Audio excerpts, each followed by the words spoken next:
Francisco D'Souza of Cognizant, on finding company heroes. NewTimes.com. Subscribe. Digital/home delivery. Log in. Register now. Help. Homepage. Today's paper. Video. Most popular. Edition. US/global. Search all NewTimes.com. Business day. World. US. NY/region. Business. Technology. Science. Health. Sports. Opinion. Arts. Style. Travel.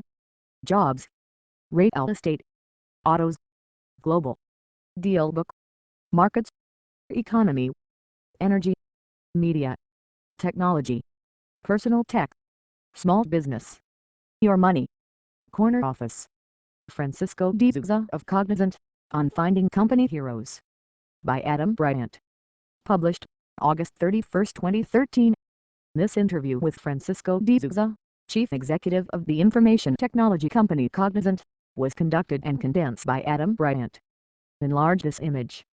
Earl Wilson / The New York Times. Francisco D'Souza, CEO of the information technology company Cognizant, says an organization's culture is passed along via its rituals, legends and heroes.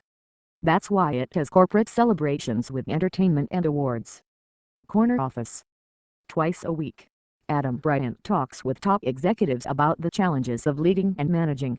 In his book, The Corner Office Times Books, he analyzes the broader lessons that emerge from his interviews with more than 70 leaders. Excerpt more Corner Office columns.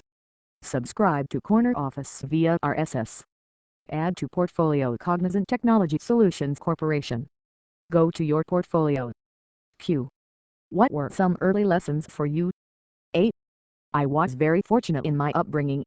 My father was a diplomat, and so, until I was 18, we traveled to a new country every 3 years.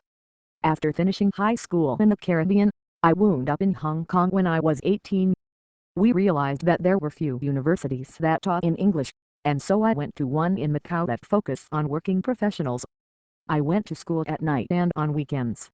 My days were free, and I got a job as a bank teller. It was a small bank, and they still used a punch card system.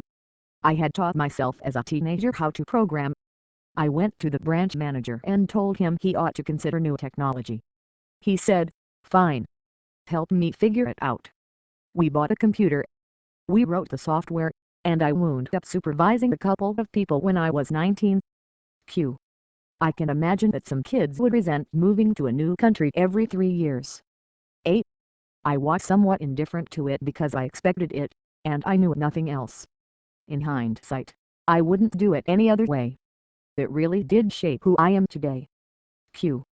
In what sense? 8. We learned how to love the world. There's this great richness of diversity, yet people are far more similar than they are different.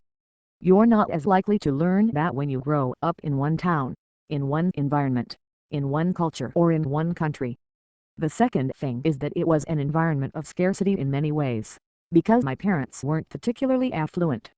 You learn how to find opportunities where they don't exist and capitalize on them.